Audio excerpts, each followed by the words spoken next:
Under the gas-lit shroud of London's midnight fog, a single carriage rattled down the cobblestones of Holborn, its wheels whispering secrets to the stones.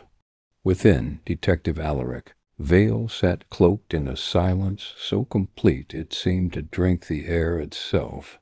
His gloved hand rested upon his cane, its silver wolf's head glinting faintly in the wavering lamplight. The scent of rain, soot, and despair clung to the city like a second skin. He had not slept in 3 nights.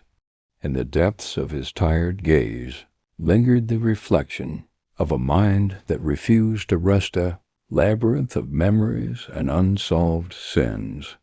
Vale had seen horrors enough to make lesser men crumble, yet the letter that had arrived that morning, written in an elegant, trembling hand, had unsettled even him. Its words were simple, almost pitiful in their restraint. They have begun again. When the carriage stopped, he emerged into a narrow alley where the fog hung low and heavy, muffling the world. Ahead stood a constable, pale beneath his cap. "It's just inside, sir," the young man murmured, voice cracking. Vale nodded, his cane tapping once upon the slick stones. Inside the narrow townhouse, the air was colder, as though the walls themselves recoiled from what they contained. The parlor was immaculate save for the crimson ruin at its center. A woman laid out as if in peaceful sleep, her hands folded neatly across her breast. Her eyes were open, but the serenity in their glassy stare was false, a mockery of peace. Upon her brow had been drawn a symbol in ash, a circle intersected by 3 lines, like the mark of some private religion. Vale knelt, studying the symbol. "No sign of forced entry?" he asked. "None, sir," came the whisper. He touched the edge of the mark, feeling the faint grit between his fingertips. "Ash," he murmured. "From burnt paper, not wood." He turned slightly, scanning the mantelpiece. There beneath the clock lay the remains of a letter half burned, its edges still curled with the memory of flame. Only one word remained legible: remembrance. Outside, the fog pressed against the windows like a living thing. Vale straightened, his gaze distant. "This is not the first," he said softly, as though speaking to the air itself. "No, sir," the constable whispered. 3 nights ago, another same mark, same quiet." Vale's expression did not change, but his pulse quickened, that old dread stirring again. The symbol was familiar, terribly so. It belonged to a case buried 10 years deep, one he had sworn never to unearth. The constable shifted uneasily. "What does it mean, sir?" Vale did not answer. Instead, he stepped to the window, watching the fog writhe and breathe beyond the glass, and in its shifting shapes he thought he saw a figure, a shadow, that lingered too long before vanishing into the mist. He whispered, barely audible, "It means memory has a longer reach than death." The wind sighed through the cracks in the glass, carrying the faint sound of distant bells, the cry that echoed through the streets. That night was swallowed almost instantly by the fog, but it had reached Vale's ear like the tolling of a familiar bell. He turned sharply, his coat whispering against the air, and was already moving before the constable found courage to follow. The sound had come from somewhere near Fetter Lane, place of narrow dwellings and endless chimneys where the smoke curled low, heavy with the breath of furnaces. As they moved, the mist grew thicker, turning every lamp into a trembling halo. Vale's boots struck the pavement with patient rhythm. "Tell me," he said without looking back, "how long between the first death and tonight's?" 4 days, sir. 4. Vale's tone was almost thoughtful. Then we may expect another before the week's end. They found the second house half hidden between two derelict shops, its upper windows black with soot. The door was ajar, creaking faintly as if moved by unseen hands. Inside, the darkness was near total. Only the faintest gleam of the constable's lantern disturbed it. Dust hung in the air, disturbed recently, as though the house had held its breath until they entered. The victim lay in the parlor. Again, no coincidence, Vale thought. It was as though the killer sought to stage a ritual, each act echoing the last. The corpse this time was a man, gray-haired and sharp-featured, dressed in the solemn finery of a clerk. His posture, too, suggested repose, but the mark on his brow betrayed the hand of the same unseen author. 3 intersecting lines within a circle. The ash smeared more roughly this time, yet precise enough to suggest purpose. On the floor beside him lay a candle, extinguished yet still warm to the touch. Vale's gaze drifted upward. Above the hearth hung a painting half ruined, by time of a young woman standing beside a grave. The brush strokes were strangely deliberate, her expression sorrowful but serene. Beneath it, faintly carved into the wooden frame, were the same 3 lines and circle, as though the painter had known long before what would come to pass. He leaned closer. The initials beneath the carving chilled him. E.V. "Sir," the constable whispered. "You know this man?" Vale's voice was low, almost reverent.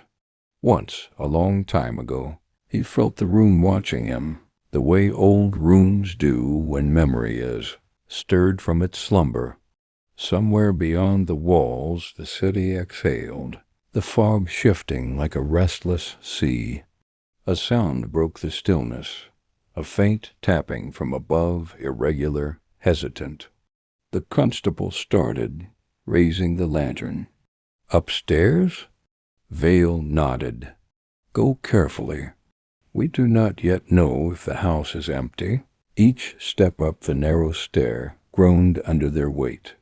The tapping continued, slower now, as if aware of their approach.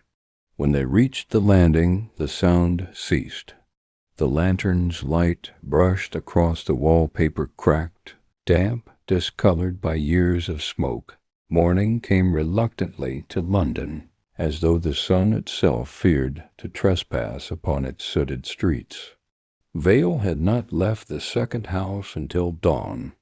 When at last he emerged, his face was gray beneath the brim of his hat, and the faint scent of ash clung to his gloves. The constable had gone hours before. Vale preferred solitude when thought demanded it.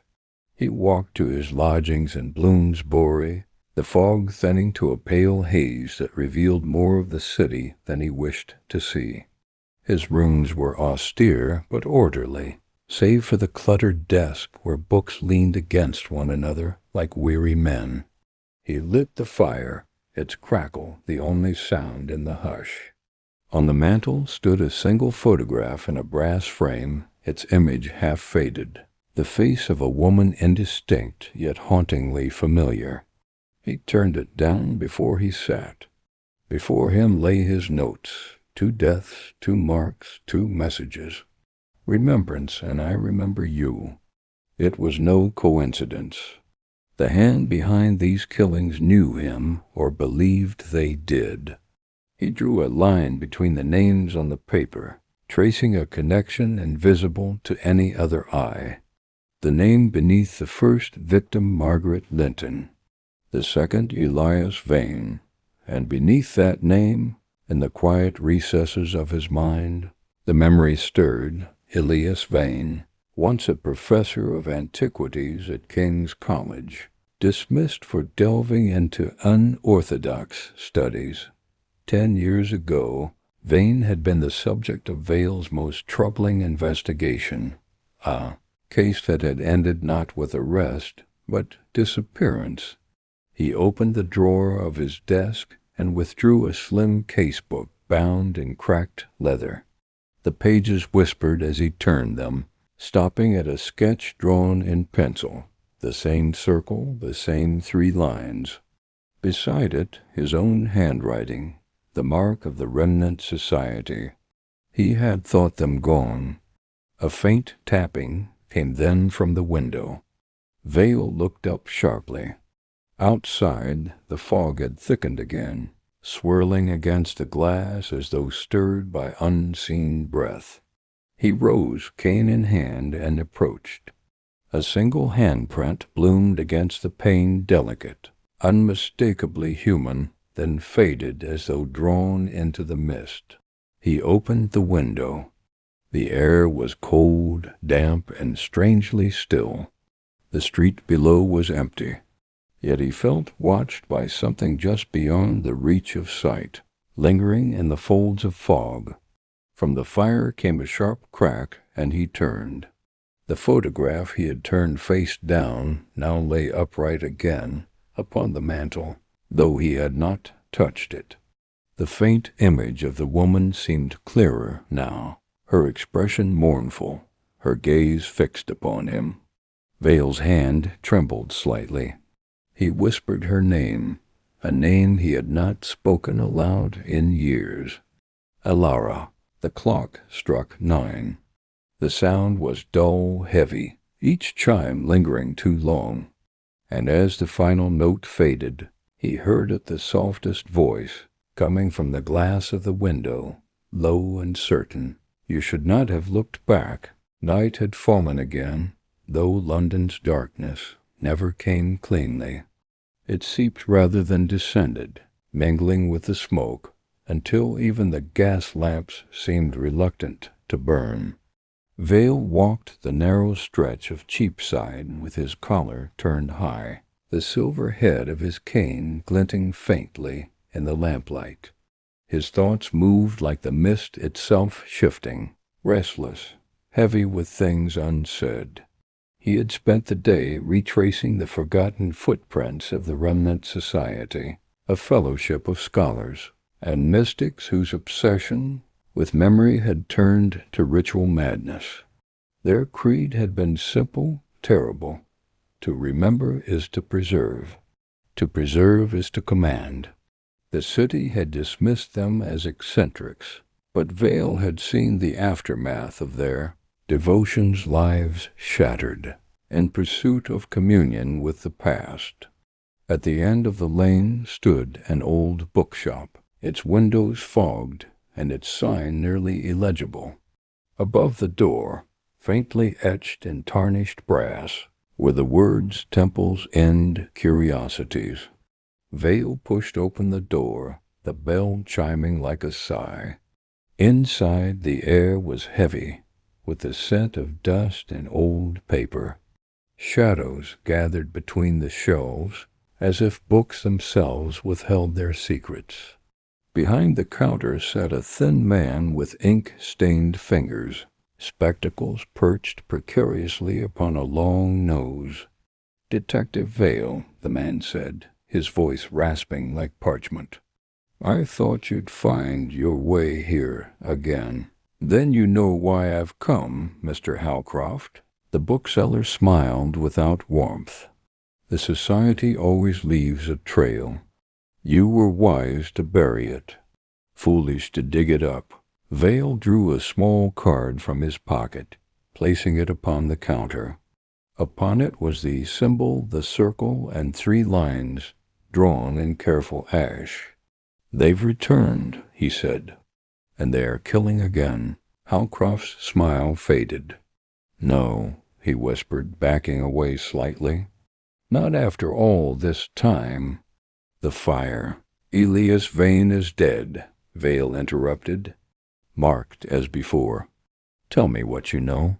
The bookseller's hands trembled as he reached beneath the counter, drawing forth a thin ledger bound in black cloth. He opened it to a single page, where the names of the society's members were written in elegant ink. At the bottom was a final entry, Alara Vale. The world seemed to tilt. She was with them? Vale's voice broke the stillness like a blade. Halcroft nodded slowly. Not one of them, not at first. But grief? Grief is fertile soil for such persuasion. The fire in the grate flared suddenly, though no one had stoked it. Shadows leapt across the walls. Vale stepped back, eyes narrowing. What did they promise her? That she could speak to you again, Halcroft whispered. After you were gone. Vale's hand gripped the wolf's head of his cane so tightly it trembled. They lied to her, he said, his voice low, strangled with old fury. Halcroft met his gaze. Are you certain? The fog had grown thicker by the time Vale stepped out of the bookseller's shop, so dense it seemed to carry weight, pressing against his lungs with each breath. The gas lamps were little more than pale, wavering ghosts along the street, and the sound of his own footsteps seemed to arrive a moment too late, as if the city were echoing from some distant time. He turned his collar up and began to walk, not toward home, but toward the only place left to question, St. Hallow's Chapel. It had once been the Society's chosen meeting ground, a crumbling church off Bishopsgate, abandoned after the fire 10 years before. Vale had seen it then, its roof half collapsed, its altar blackened to ash. Yet even ruin, he knew, could harbor secrets that refused to burn. When he reached it, the great doors hung open, just enough to permit the passage of a single man. The hinges groaned as he pushed them, and the smell of damp stone and old incense crept out like a memory. Inside the nave was a cathedral of shadows. The remnants of pews lay scattered like bones, and shards of stained glass glimmered faintly where moonlight dared to fall. He raised his lantern, its weak glow trembling. At the altar he saw it another mark, drawn upon the cold stone in careful, deliberate strokes. The circle, the 3 lines. Beneath it, written in what appeared to be dried wine, but might have been darker, a phrase. To remember, one must listen. Listen to what? Vale whispered. The silence answered him first, then, slowly, the faintest sound began to rise from the walls themselves. A hum, low and mournful, like a distant choir breathing through stone. It was impossible, yet unmistakable. The voice of the building, the echo of a congregation long gone. He stepped closer to the altar. The sound grew clearer, resolving into fragments of words that did not belong to any language he knew. He could feel it vibrating through his bones, each note reaching for the part of him that still grieved. The lantern flickered violently, and then footsteps. Behind him. He turned sharply, but there was nothing, only the fog that had followed him inside, coiling between the pews. For a moment he thought it moved with intent, flowing toward the center aisle as though guided by some invisible hand. A shape began to form within it, tall, indistinct, but unmistakably human. The faint glint of eyes caught the light, and a voice, thin as a whisper through cloth, spoke. You seek the wrong dead, Alaric. Vale did not move. Who are you? The figure's outline shivered, like smoke disturbed by breath. The one who remembers what you chose to forget. The fog surged forward.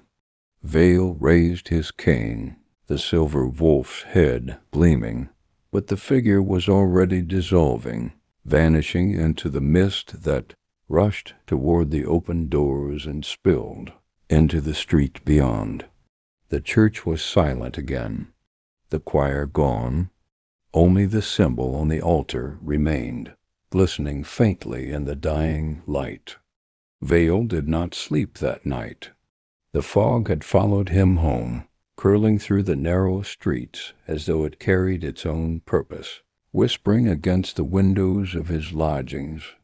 He sat by the fire, the ash from the hearth smudged on his gloves, staring at the ledger from Temple's End Curiosities. The names of the society's members swam before his eyes, and at the bottom, Alara Vale's entry pulsed with an unnatural familiarity. Something about the ledger disturbed him beyond reason. The ink seemed to shimmer in the firelight, as if alive. The initials of the victims, the dates, the symbols, they formed a lattice in his mind, connecting in ways that logic refused to explain. And yet it was not logic he needed tonight. It was memory. He rose abruptly, pulling on his coat and hat. The streets of London were still thick with fog, and the city seemed to close in around him, the walls leaning, the alleys narrowing. He moved instinctively, drawn toward Holborn, toward the first site of the killings, toward the source of the symbols. The fog was a tactile thing, brushing against his face, curling into his hair, filling his lungs with its chill scent of ash and smoke. The townhouse was empty now, the constable gone, the street silent save for the drip of rain from the gutter. Vale entered, lantern in hand. The parlor was still immaculate, though the remnants of the first symbol lay faintly on the floor where someone had tried to erase it. He knelt and traced the outline lightly with his fingertip. Ash. Human ash. The faintest sound echoed from the corridor beyond a scraping, slow and deliberate. Vale stiffened. He moved forward, cane tapping in careful rhythm. The walls seemed to pulse with the memory of what had occurred here, the house itself whispering names and dates and faces. At the far end of the corridor, the shadows gathered into a form, a tall, slender silhouette, leaning against the wall as though waiting for him. Vale's lantern flickered, revealing the faint glimmer of eyes. "Why do you follow me?" he demanded, voice low. No answer came, only the slow, rhythmic tapping of something advancing behind him. He turned, but the corridor was empty, yet the tapping continued, closer now, echoing with his heartbeat. Then, from the farthest corner, the walls themselves seemed to bleed smoke, curling toward the figure, shaping it until it was almost human. The figure raised a hand, and in its palm lay a small folded letter sealed in wax. Vale stepped forward, hand trembling. He broke the seal and unfolded the paper. The words were written in the delicate, familiar hand of Alara. "I have seen what you could not, and now you must follow." A sudden gust of wind extinguished the lantern. Vale was plunged into darkness, the corridor narrowing around him like the throat of some immense sleeping beast. And in that darkness, "Do you remember me, Alaric?" Vale emerged from the ashen corridor into a London, street washed silver by the moon and fog. Every shadow seemed alive, every whisper carried intent. His thoughts were a tangle of memory and dread, yet one certainty pressed forward. Alara had left a trail, and he was compelled to follow it, no matter the cost. He walked toward Fleet Street, where the fog pooled like stagnant water. The city felt uncanny tonight, the familiar shapes of buildings distorted, their outlines shivering as though reluctant to be seen. Somewhere above a raven cried, but its sound was human shattered laughter in a throat too deep to locate. A narrow passageway appeared between two darkened buildings, one he had never noticed before. Drawn by instinct, he entered. the walls pressed inward, coated in soot and damp.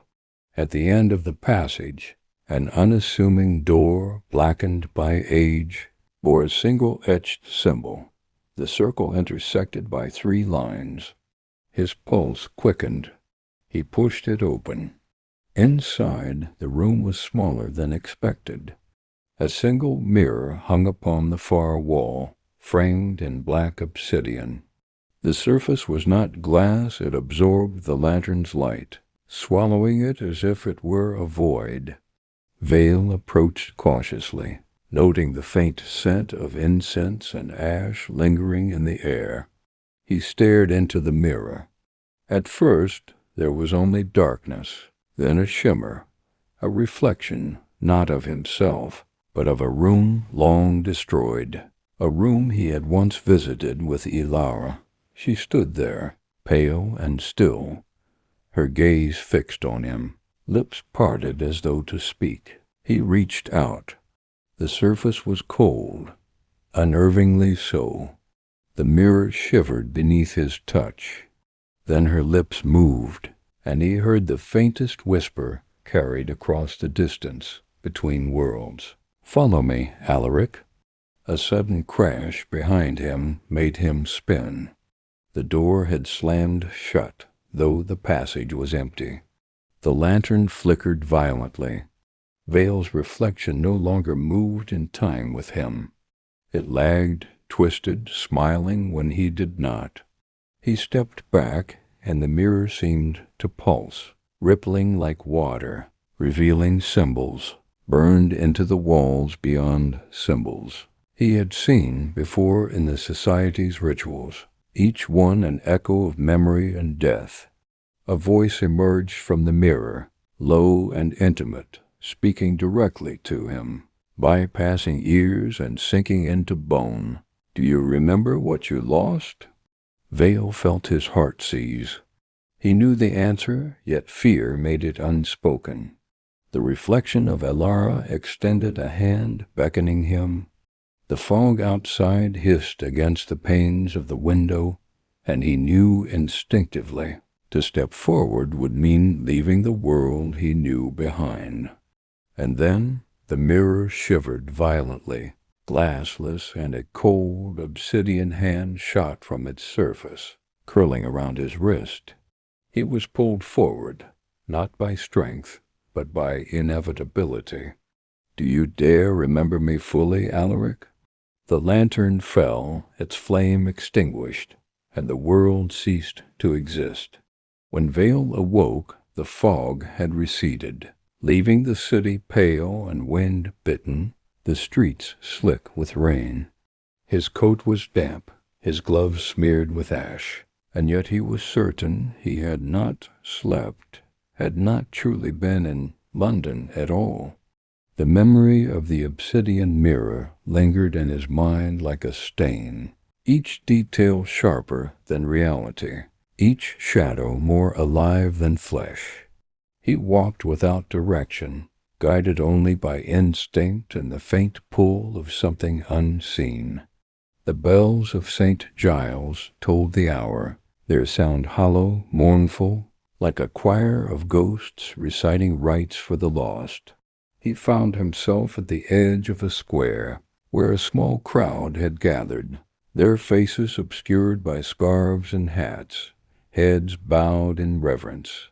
A funeral procession moved slowly, a lone carriage carrying a coffin draped in black velvet. Vale's stomach turned.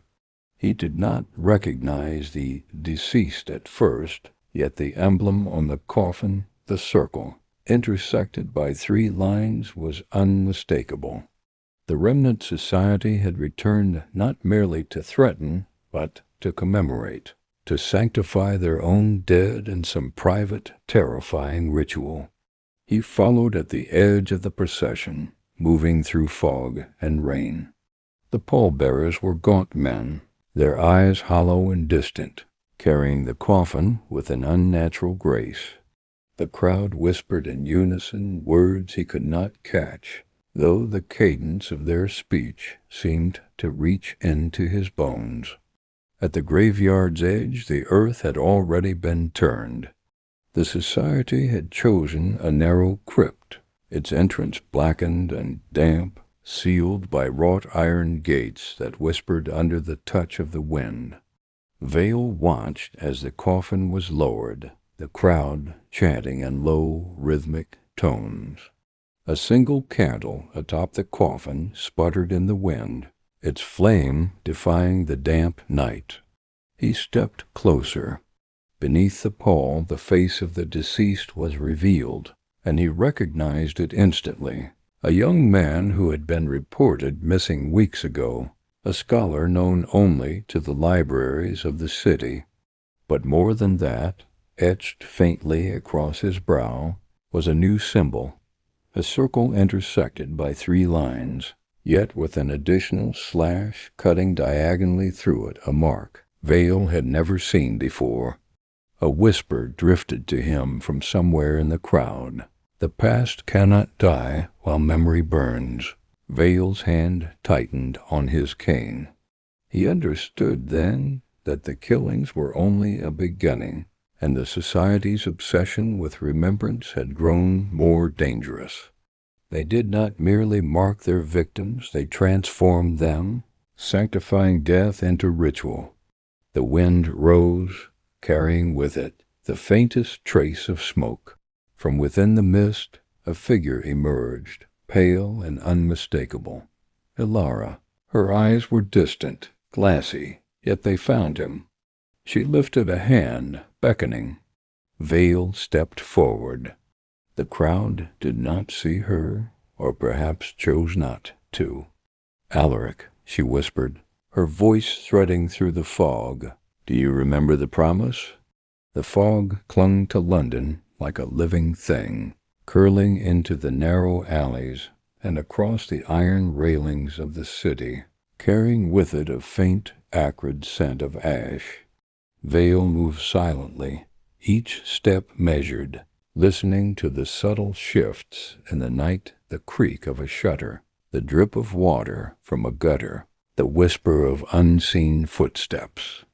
The funeral had left him restless, as though the city itself now throbbed with memory and mourning. He returned to his lodgings, but sleep refused him. He sat by the window, staring into the swirling mist, trying to untangle the threads of the Remnant Society's design. 2 murders, 1 disappearance, a crypt's unholy ritual, and Ilara, whose presence haunted him more than any shadow or symbol. A rap at the door startled him. He opened it cautiously. No one was there, only the fog curling into the hallway, and upon the threshold lay a single object, a small lantern, its glass blackened, flickering faintly as though it contained not fire, but smoke. Attached was a note, written in a delicate hand. "The path you seek is not lit by flame alone. Follow the smoke, and you may find what you have long forgotten." Vale took the lantern and held it close. The smoke within seemed to respond to his breath, curling and twisting in shapes almost human. He understood instinctively. This was not merely a lantern. It was a guide or a lure. He stepped into the night, the lantern casting only the faintest glow. The fog seemed to part before him, forming a corridor of shifting shadows and whispers. Each street he crossed seemed to bend, familiar buildings twisting into unfamiliar angles, alleys stretching impossibly long. He realized he had entered a liminal space, a London, suspended between reality and memory. From the corner of his eye, movement stirred. A figure appeared within the fog, indistinct, yet undeniably human. It did not step forward, but it beckoned, a hand raised, fingers curling like smoke. Vale recognized the gait, the posture, the faint glimmer of eyes beneath the hood. "Ilara, Alaric," she said, her voice trembling with urgency. "They are waiting." The society beneath the city. He followed, moving with the lantern held high, yet the fog swallowed the light before it could reach more than a few feet. Beneath their feet, the cobblestones seemed to shift, revealing faint cracks from which a black mist rose, as if the city itself exhaled secrets too terrible to speak. They arrived at a narrow trapdoor, hidden in shadow. Alara bent low, whispering, "This is where the memory sleeps, where the dead and the forgotten wait for you." Vale's hand hesitated on the handle. The smoke from the lantern thickened, curling around his fingers, almost like a living thing guiding him downward. The staircase descended endlessly, stone slick beneath Vale's boots, curling downward into a darkness that seemed older than London itself.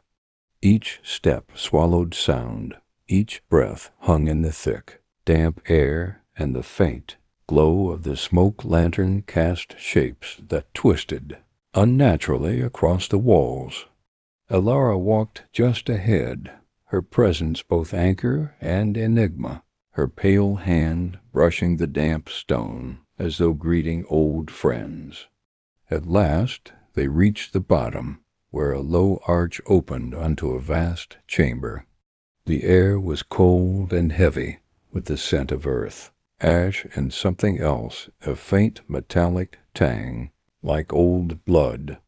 The space stretched far beyond what the street above suggested, vaults and corridors branching off in every direction, as if the city's foundations had been hollowed out to contain secrets no map had ever recorded. Vale's eyes adjusted slowly. The walls were carved with symbols, the same circle and 3 lines repeating endlessly, etched into stone with such precision that they seemed to hum faintly, vibrating with memory.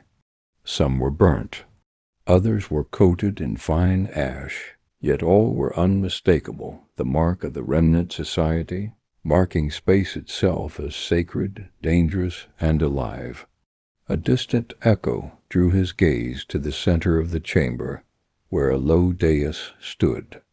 Upon it a collection of objects, books blackened with age, letters brittle with time, and candles whose flames burned blue and cold. And in the center a single mirror, smaller than the obsidian one above, its surface rippling as if water. Vale approached cautiously. His reflection did not appear in the mirror. Instead, the room behind him was visible streets of London long past, fog curling over places he had known and lost. And within that city he saw figures moving, children he had once known, scholars he had interviewed, shadows of people whose deaths he had failed to prevent. And then, unmistakably, her face, Alara younger, untainted by the passage of years, turning toward him with a gaze that pierced his very soul. A voice came, soft yet omnipresent, not from her lips, but from the chamber itself. "Remember, Alaric. Only by remembering can you save what remains." Vale's hand shook. "What is this place?" he demanded. Alara's pale lips curved faintly. "The heart of the society," she said. "They collect memory here, feeding it into their rites. Each victim, each symbol, each mark, they are pieces of a vast remembrance, a cathedral of recollection. And they are expecting you." From the far corridors the whispers began soft at first, then rising into a tide of voices. Some spoke his name, others uttered words in languages he had never learned.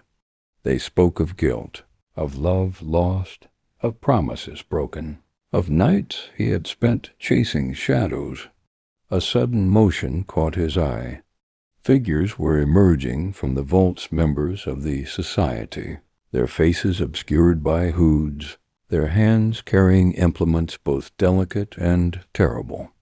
The chamber shivered under Vale's weight, and the whispers that had been soft now rose into a chorus. each voice distinct yet impossibly layered, like echoes folding upon echoes. They spoke his name, but also names he had never known, names of strangers who had died decades ago, their memories imprisoned here. The keeper of memory hovered closer, its hand of smoke and ash extending, yet the lantern in Vale's grip flared, casting shadows that writhed like living things against the walls. Alara pressed against his side, her whisper urgent. "Do not let it touch you. Let it pass through the lantern, not your mind." Vale's gaze darted around the chamber. Corridors spiraled into darkness, each marked by symbols glowing faintly in the gloom. Shapes moved just beyond sight, figures of the dead, half-formed, reaching out with hands that seemed to belong to both the living and the remembered. Their moans were low, reverent, and full of longing. He lifted the lantern, letting the smoke swirl around him, forming a barrier against the keeper's advance. The figure hesitated, and Vale felt the chamber's pulse, the heartbeat of the society's collected, memory thrumming through the stone beneath his feet. A sudden motion drew his eye to the mirror at the center of the dais. The surface rippled, and within it he saw London as it had been 10 years ago, when the society had first vanished. The streets were quiet, fog curling above the cobblestones, and in the shadows he glimpsed himself, younger, untested, unaware of the web he would later become entangled in. Beside that younger self was Alara, smiling, her hand brushing against his. Vale's breath caught. He realized that the society's true purpose was not merely preservation, but recreation. They sought to shape the present by controlling the memory of the past. Every death, every symbol, every ritual was an attempt to fold time upon itself, to bend memory until it became reality. The keeper moved again, closer now, its form trembling with anticipation. Vale raised the lantern, the smoke hissing and curling around his arm, and the chorus of voices shifted, forming words he could almost understand. Remember, remember, remember. A sudden surge of heat blasted through the chamber, though no flame appeared. The symbols on the walls blazed bright for a heartbeat, then dimmed. In that moment the keeper lunged, its hand reaching for his mind, for the core of all he had tried to bury. Vale braced himself, letting the lantern's smoke envelop the hand, twisting it, confining it, forcing it to recoil. He felt the pull of memory, the pangs of love lost, the weight of failure, the sharp edges of guilt, but he focused, holding on to the present, onto Alara, onto the cold, solid reality of his own body. Then a crack resounded through the chamber. One of the mirror's edges split, sending a fracture of silver across its surface. From within that fracture a new image emerged. Vale stumbled, as the fractured mirror beneath his feet seemed to shift like water, carrying him into a corridor that was both endless and impossibly confined. The air was thick with smoke, yet it burned neither eyes nor lungs.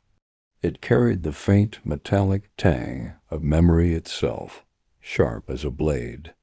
Around him the walls were lined with portraits, hundreds of them, perhaps thousands, each face pale and staring, their eyes following him with quiet accusation. He recognized some immediately. Victims, missing persons, the scholars who had vanished under the society's shadow. Others were unknown, yet their expressions mirrored fear, longing, and a silent plea for remembrance. Their presence pressed upon him, each gaze whispering fragments of lives and deaths, sorrows and regrets, leaving him dizzy with the weight of their histories. "Alara," he murmured, gripping her arm. She remained beside him, her figure pale, almost ghostly, yet solid enough to anchor him. "Where are we?" "This is the gallery," she replied, her voice soft yet urgent. "Every soul the society has touched, every memory they've claimed, they reside here. Each painting is more than pigment. It is the essence of a life, trapped between what was and what should have been." Vale's stomach churned. He understood then that the Society's obsession with memory had become literal. They preserved the dead not only in body, but in essence, binding them to symbols, to ritual, to mirrors, to ash. Every killing, every mark, every letter an attempt to collect, to store, to perfect the past.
The gallery seemed to stretch endlessly. Each step Vale took heavier than the last, as if the floor itself weighed his sins against him. The portraits on the walls wept faint streams of ash, their eyes following him, their voices rising and falling like the tides. Every face called to him, each whispering fragments of memory he had long buried, promises broken, nights spent chasing shadows, loves lost, mistakes left unatoned. Ilara's hand gripped his arm. "We must keep moving," she urged, though her voice trembled, blending with the chorus of the gallery. "Every second here strengthens them. Every hesitation gives the Society power over you, over us." Vale nodded, his gaze fixed on the narrow corridor ahead. The smoke lantern pulsed softly in his hand, casting flickering shadows that danced along the walls, twisting the portraits into grotesque parodies of themselves. He felt the weight of the past pressing against him, a tangible presence, cold and insistent. From the far end, a whisper called, impossibly close, as though it had been inside his mind all along. "Alaric? Do you remember her?" Vale froze. The voice was unmistakable. It was hers, but not the living Ilara. It was memory, shadow, and longing intertwined. The portraits shifted, the faces warping into the forms of people he had loved and failed, each one a fragment of grief stitched into the corridor. He clenched his cane, heart hammering. "I remember," he muttered, voice tight, though he knew it was only the beginning. A sudden gust of wind, cold, wet, and carrying the scent of ash swirled down the corridor. Shadows peeled from the walls, converging into forms, the members of the Society, hooded, silent, their hands extended, palms open, as though to draw the memories from his chest. Ilara stepped forward, her eyes bright. "Use the lantern, Alaric. Let it carry the burden, not you." He raised it. The smoke within writhed violently, stretching toward the approaching figures. The whispers intensified, voices layering atop one another, reciting fragments of conversations, arguments, laughter, and tears from lives long gone. The corridor trembled. The floor beneath them cracked, fissures forming that exhaled cold air like the breath of the dead. Vale felt himself pulled forward, toward a darkness deeper than any shadow he had known. The society's figures closed in, their movements slow, deliberate, inexorable. Alara's voice rang out, sharp and urgent. "Do not falter. Step into the memory, Alaric, or it will consume you." Vale inhaled, the smoke of the lantern curling around his chest, shielding him, guiding him. Vale stepped through the black, stone doorway and into a chamber that seemed to exist, outside both time and space. The walls were rough-hewn, blackened with soot and centuries of ash, yet pulsed faintly, as though alive. The air was thick, almost viscous, carrying the scent of burned paper, iron, and something older memory itself, distilled into a tangible presence. Alara moved beside him, her hand gripping his arm tightly. "This is where they keep the remnants," she whispered, her voice trembling. "Every life they have touched, every memory they have claimed, is stored here." The chamber was vast, taller than any cathedral, stretching into darkness above. Along the walls hung countless cages, not of iron, but of shadow and smoke. Within them floated faces, ethereal and pale, some familiar, some not, all frozen in expressions of fear, longing, and despair. Each face was framed by the same symbol, a circle intersected by 3 lines. Vale's stomach turned. The society did not merely mark their victims, they captured them, preserved them, suspended them in eternal remembrance. A low hum began, resonating from the walls, from the ash beneath their feet. The sound intensified, a chorus of sorrow and accusation that pressed against Vale's chest, threatening to crush him. From the shadows emerged the keeper of memory, taller than the ceiling's shadows, its form wreathed in smoke, eyes coals glowing faintly.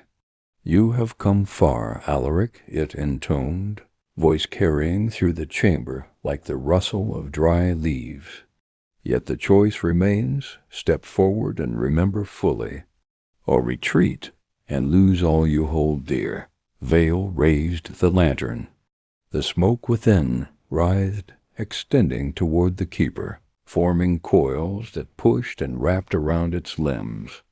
The hum became a chorus of voices, repeating his failures, his guilt, his regrets, until they were nearly unbearable.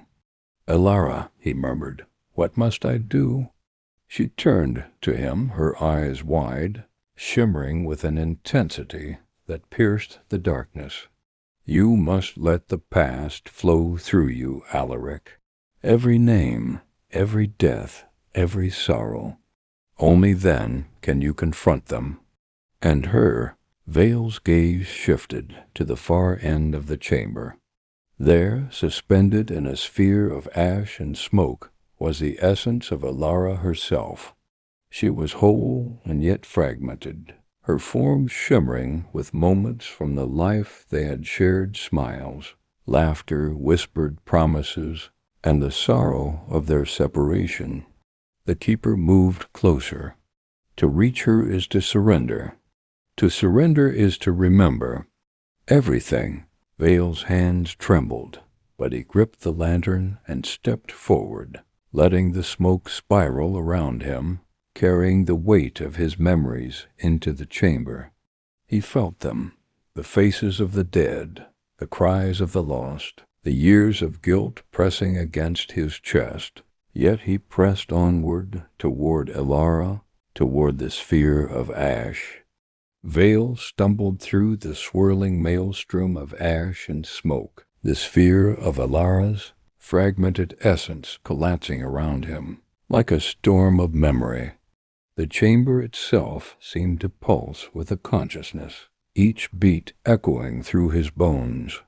Faces of the trapped alive in memory, yet beyond life pressed against the edges of his mind, whispering their regrets and fears. The lantern's smoke writhed violently, forming a protective barrier around him, yet even its coils could not shield him from the weight of remembrance. "Alara," he called, voice hoarse. "Hold on." Her form shimmered ahead, flickering between youth and age, joy and sorrow. She extended her hand, and Veil lunged, letting the smoke of the lantern guide him. The keeper of memory materialized once more, taller than the shadows, its coal-like eyes burning into him. The air thickened, the ash pressing down like lead. "You cannot save her without surrendering," it intoned, voice echoing in multiple tones, layered and impossible to separate. To touch her fully is to remember every loss, every failure, every truth you have tried to bury. Can you endure it? Veil's heart hammered. He glanced at Alara, at the shards of the past swirling around her, and knew that hesitation meant her permanent imprisonment. He tightened his grip on the lantern, feeling the smoke lash against the keeper, and stepped fully into the ash. Memories surged violently. The first murder, the letters, the symbols, the deaths he could not prevent, the nights he had haunted, alone in pursuit of justice.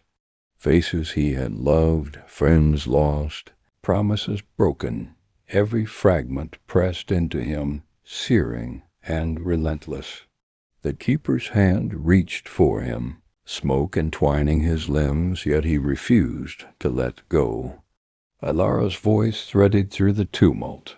"Alaric, remember everything, and do not let them take you." Veil forced himself forward, letting each memory strike like a hammer against his consciousness. Yet he held on to the present, held on to her. The ash swirled, the chamber shuddered, and for a fleeting moment he saw the city above, the streets, the fog, the lives of countless souls, all caught between memory and oblivion. The keeper recoiled slightly, smoke twisting violently around its form. Veil felt it, the imbalance of power, the vulnerability of the society, and the fragile thread connecting memory to reality. With a guttural effort, he pushed through the final surge of remembrance.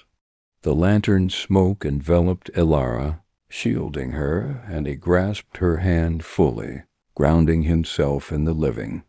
The chamber stilled. The ash settled. The faces in the cages of memory no longer pressed, no longer whispered, yet their gaze lingered, solemn and watchful. Alara's eyes met his. "You have survived," she whispered. "But we are not free yet." Veil stumbled through the swirling maelstrom of ash and smoke, the sphere of Alara's fragmented essence collapsing around him, like a storm of memory.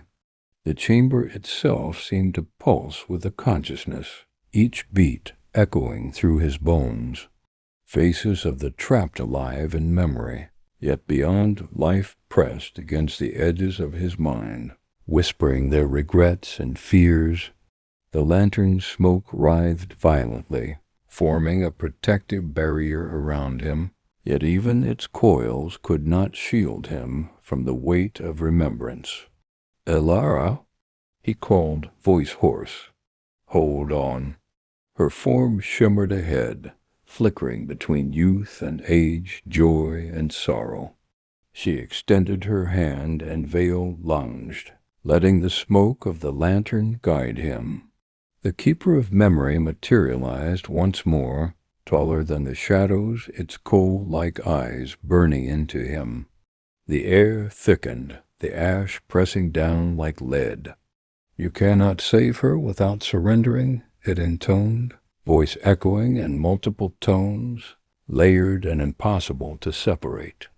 To touch her fully is to remember every loss, every failure, every truth you have tried to bury. Can you endure it? Vale's heart hammered. He glanced at Ilara, at the shards of the past swirling around her, and knew that hesitation meant her permanent imprisonment. He tightened his grip on the lantern, feeling the smoke lash against the keeper, and stepped fully into the ash. Memories surged violently. The first murder, the letters, the symbols, the deaths he could not prevent, the nights he had haunted, alone in pursuit of justice. Faces he had loved, friends lost, promises broken, every fragment pressed into him, searing and relentless. The keeper's hand reached for him, smoke entwining his limbs, yet he refused to let go. Alara's voice threaded through the tumult. "Alaric, remember everything, and do not let them take you." Vale forced himself forward, letting each memory strike like a hammer against his consciousness. Yet he held on to the present, held on to her. The ash swirled, the chamber shuddered, and for a fleeting moment he saw the city above, the streets, the fog, the lives of countless souls, all caught between memory and oblivion. The keeper recoiled slightly, smoke twisting violently around its form. Vale felt it. The imbalance of power, the vulnerability of the society, and the fragile thread connecting memory to reality. With a guttural effort, he pushed through the final surge of remembrance. The lantern's smoke enveloped Ilara, shielding her, and he grasped her hand fully, grounding himself in the living.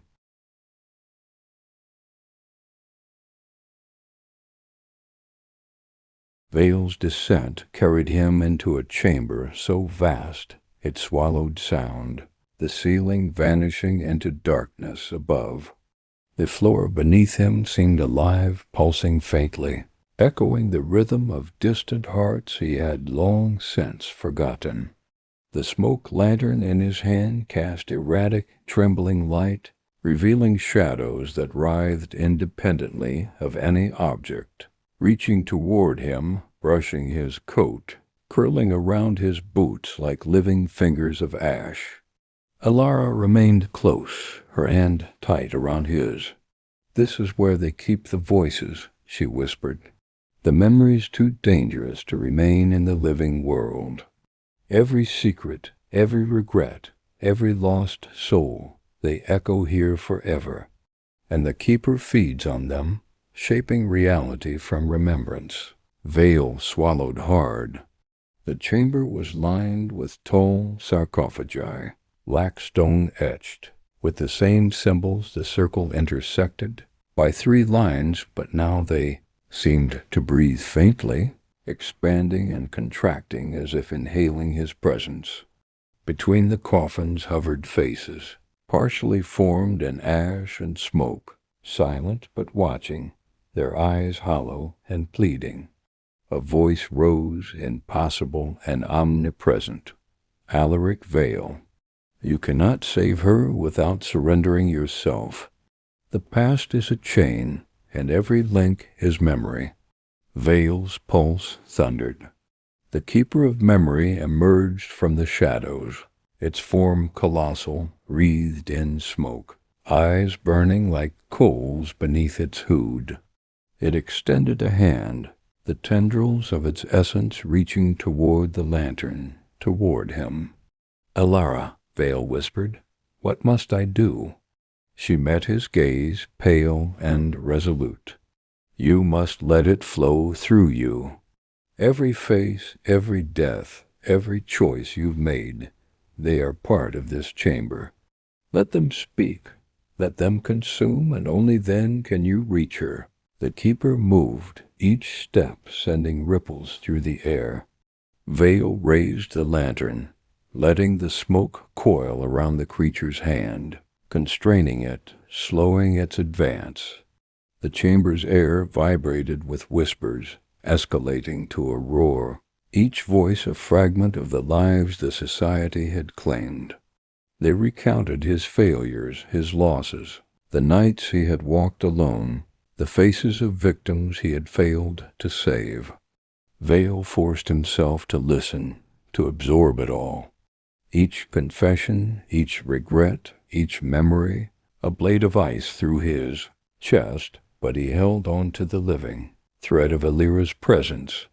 Step by step, he advanced toward the center, where a sarcophagus unlike the others awaited. It glimmered faintly with silver, etched with symbols that pulsed with life, smoke curling from its seams. Inside he could sense her essence, trapped yet calling to him. The keeper roared, a sound like wind tearing through stone, and lunged, but the lantern flared, sending smoke spiraling violently around its limbs.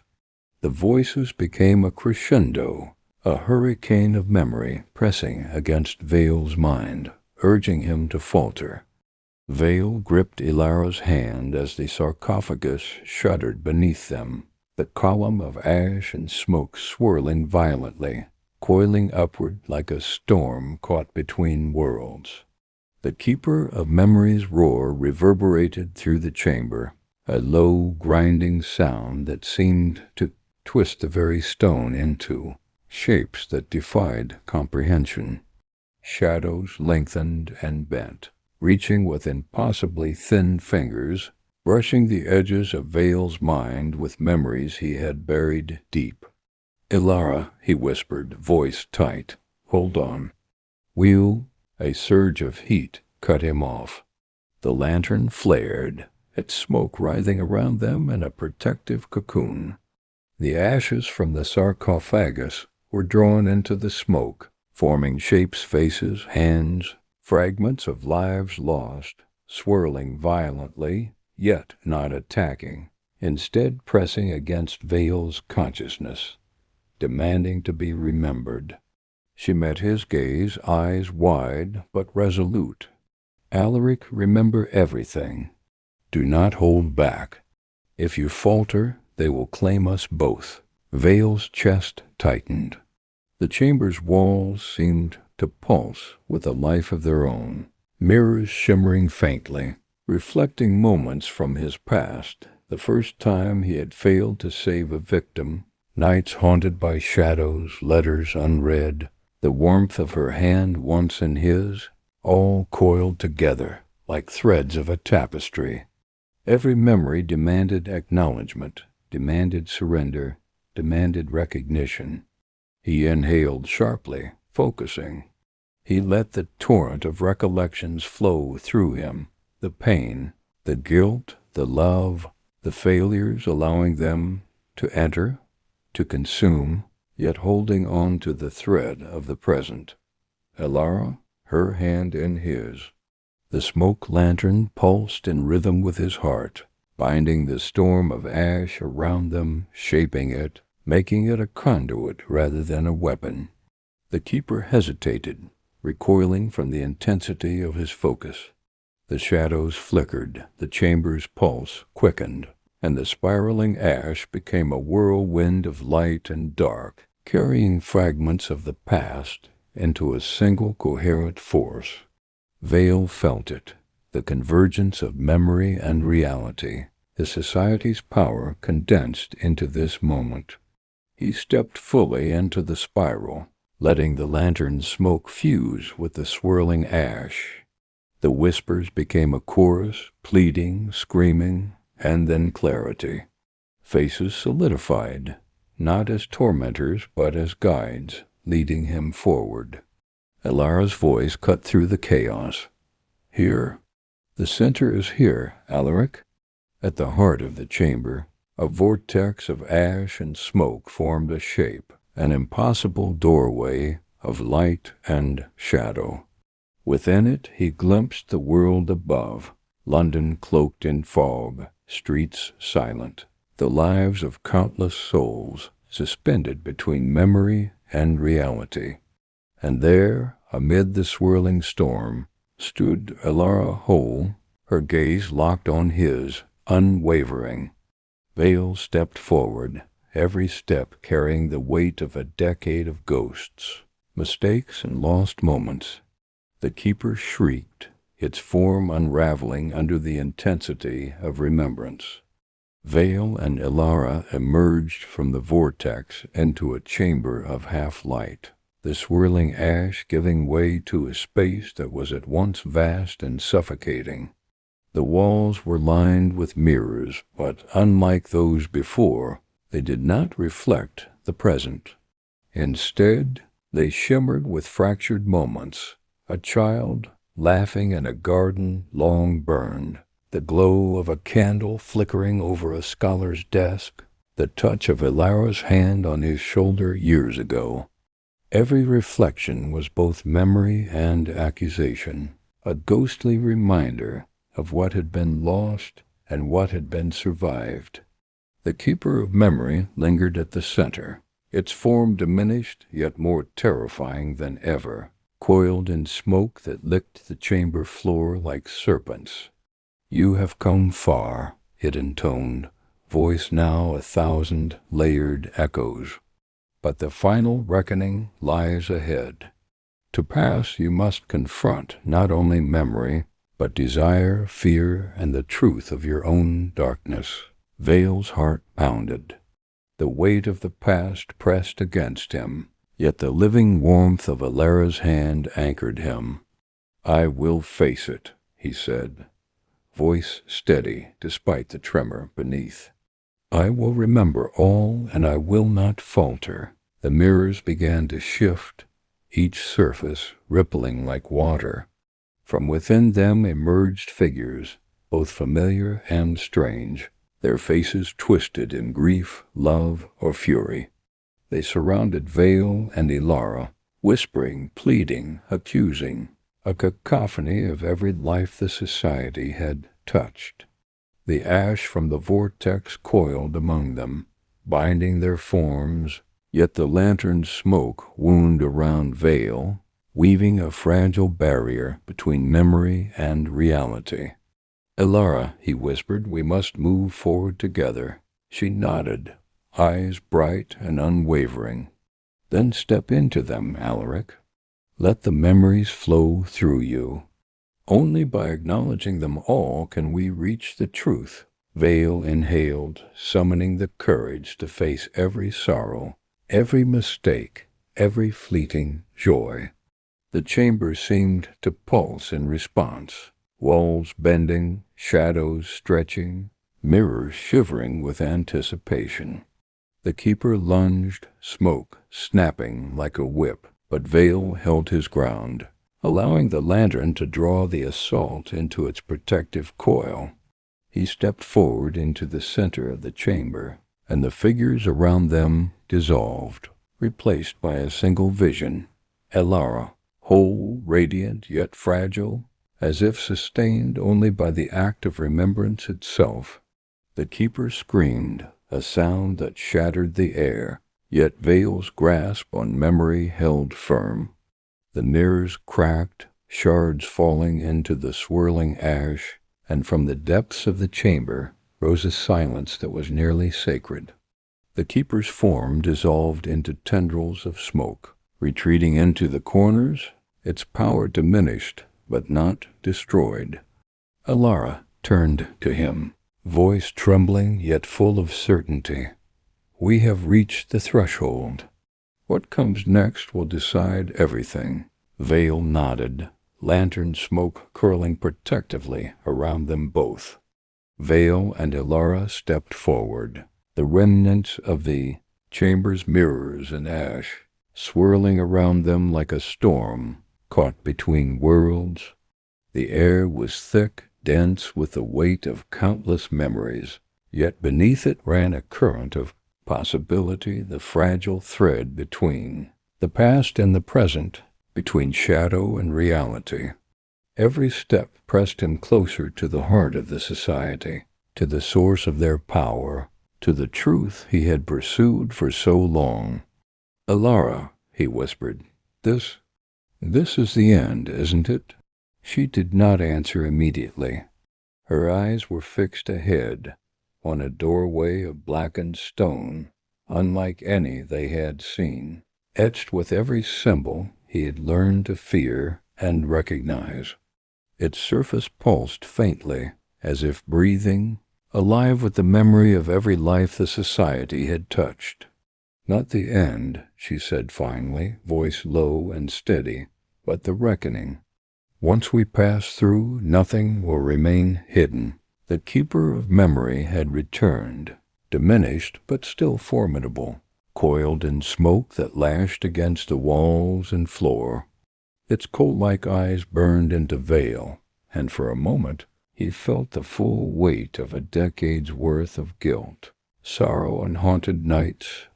Yet the lantern in his hand pulsed in response, smoke weaving around his wrist like a living shield. "You may have survived the spiral, the mausoleum, the gallery," the keeper intoned, voice fracturing into multiple echoes, "but memory is eternal, and its cost is total. Are you prepared to surrender everything you are, Alaric Vale?"